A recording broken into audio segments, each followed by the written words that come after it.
2020년 8월 10일 여기용 메시지입니다. 오늘 본문 말씀은 베드로후서 1장 1절에서 11절입니다. 제가 읽도록 하겠습니다. 예수 그리스도의 종이며 사도인 시몬 베드로는 우리 하나님과 구주 예수 그리스도의 의를 힘입어 동일하게 보배로운 믿음을 우리와 함께 받은 자들에게 편지하노니 하나님과 우리 주 예수를 알므로 은혜와 평강이 너희에게 더욱 많을지어다. 그의 신기한 능력으로 생명과 경건에 속한 모든 것을 우리에게 주셨으니 이는 자기의 영광과 덕으로서 우리를 부르신 이를 알므로 말미암음이라. 이로써 그 보배롭고 지극히 큰 약속을 우리에게 주사 이 약속으로 말미암아 너희가 정욕 때문에 세상에서 썩어질 것을 피하여 신성한 성품에 참여하는 자가 되게 하려 하셨느니라. 그러므로 너희가 더욱 힘써 너희 믿음의 덕을, 덕의 지식을, 지식의 절제를, 절제의 인내를, 인내의 경건을, 경건의 형제 우애를, 형제 우애의 사랑을 더하라. 이런 것이 너희에게 있어 흡족한즉 또 우리 주 예수 그리스도를 알기에 게으르지 않고 열매 없는 자가 되지 않게 하려니와 이런 것이 없는 자는 맹인이라 멀리 보지 못하고 그의 옛 죄가 깨끗하게 된 것을 잊었느니라. 그러므로 형제들아 더욱 힘써 너희 부르심과 택하심을 굳게 하라. 너희가 이것을 행한즉 언제든지 실족하지 아니하리라.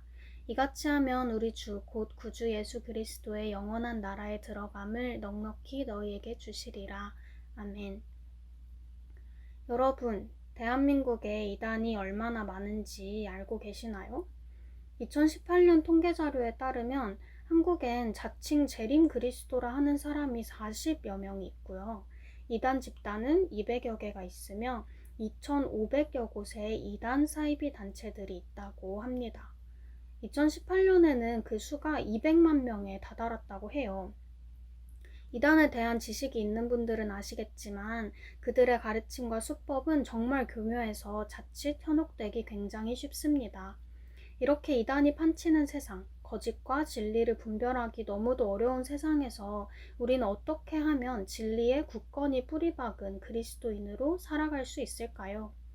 오늘부터 큐티 말씀을 통해 보게 될 베드로 후서 말씀에는 이러한 수많은 거짓 교사들의 가르침 속에 살아가는 성도들을 참된 진리 위에 든든히 세우고자 하는 권면들이 담겨 있습니다.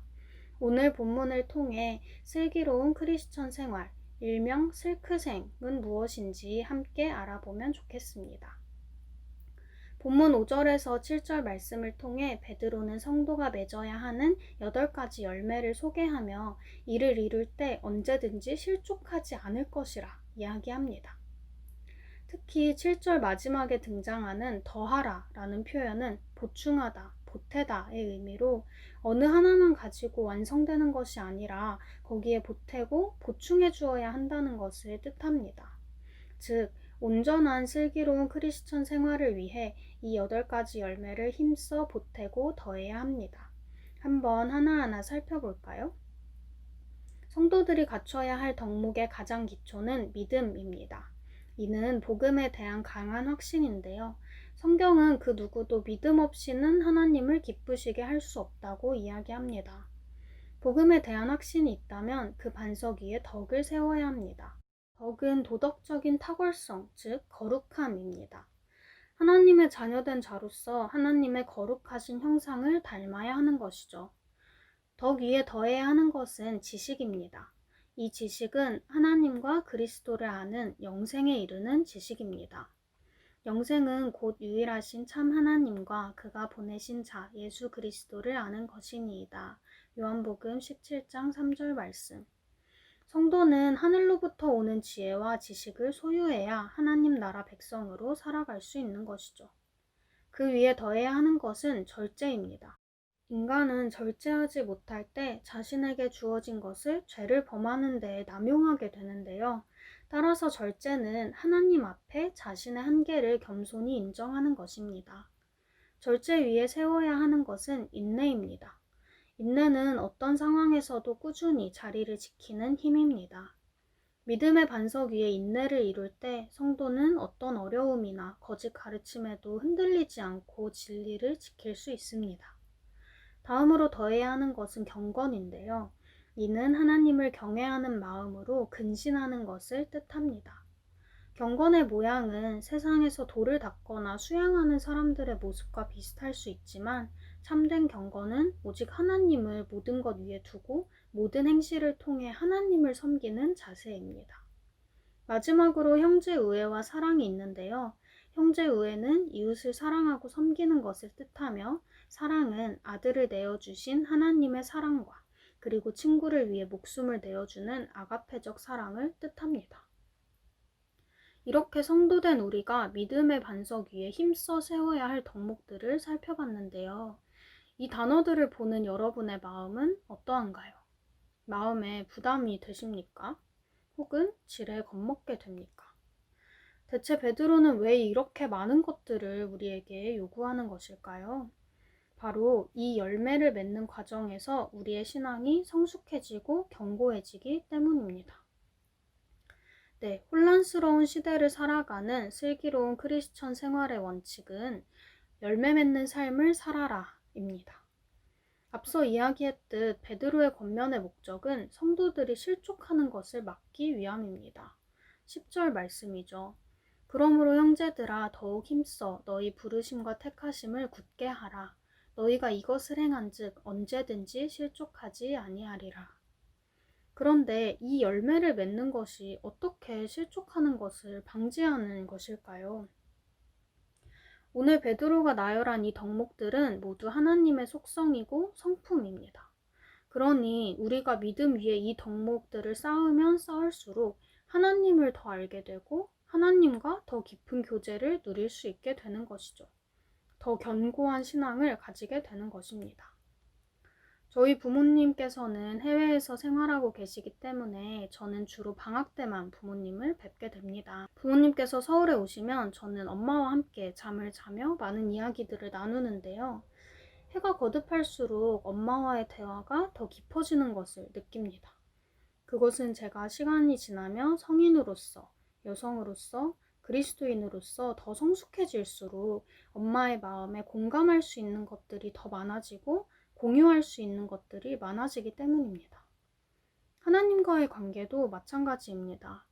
우리의 삶에 하나님의 마음과 생각과 속성들이 자리 잡을수록 우리는 하나님과 더 깊고 견고한 관계를 맺게 됩니다.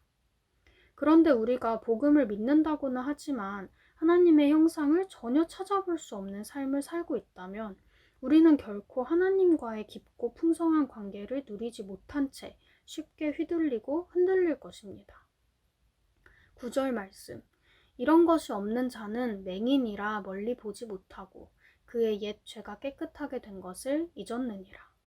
열매 맺지 않는 자는 어둠 속에 헤매는 맹인과 같이 혼란스러운 시대에 진리를 분별하지 못하고 죄된 옛사람으로 결국 돌아갑니다.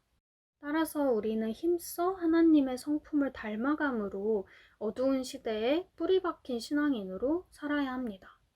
오늘부터 우리 함께 만족하고 머무르고자 하는 마음을 벗어던지고 더욱 힘써 우리의 믿음에 덕과 지식과 절제와 인내와 경건과 형제의회와 사랑을 더해갑시다.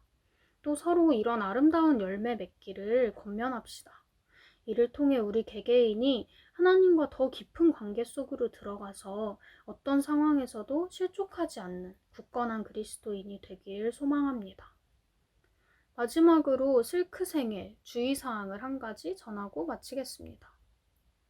여러분은 혹시 오늘 말씀에 나온 이 많은 덕목을 갖춘 사람을 만난 적이 있으신가요? 저는 이를 다 갖춘 사람을 만나본 적은 없는데요. 성경에는 이 덕목의 모양은 모두 갖춘 사람들이 나옵니다. 바로 바리새인들과 율법학자들이죠.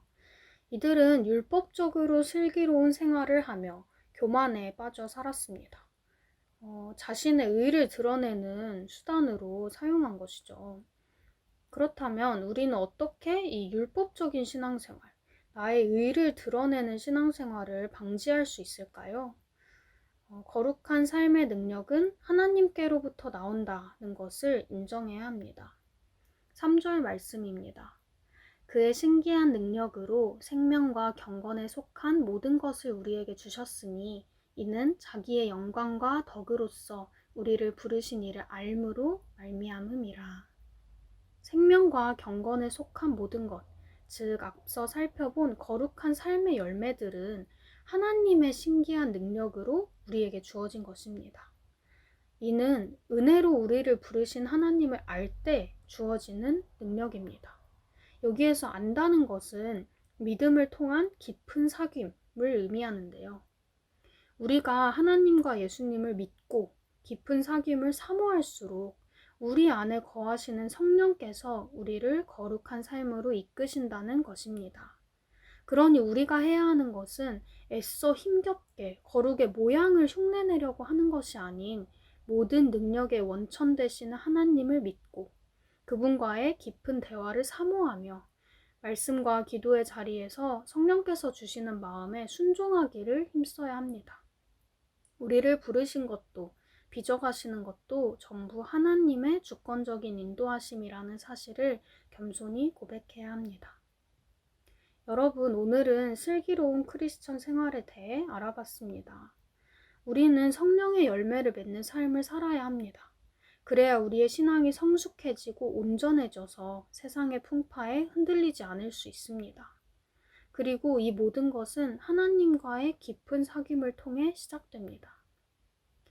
이제 여기 온 기도회가 단 일주일 남았습니다.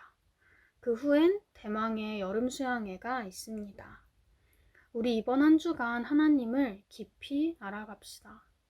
하나님과 더욱 가까워지고 하나님의 마음을 더욱 깨닫길 소망합시다.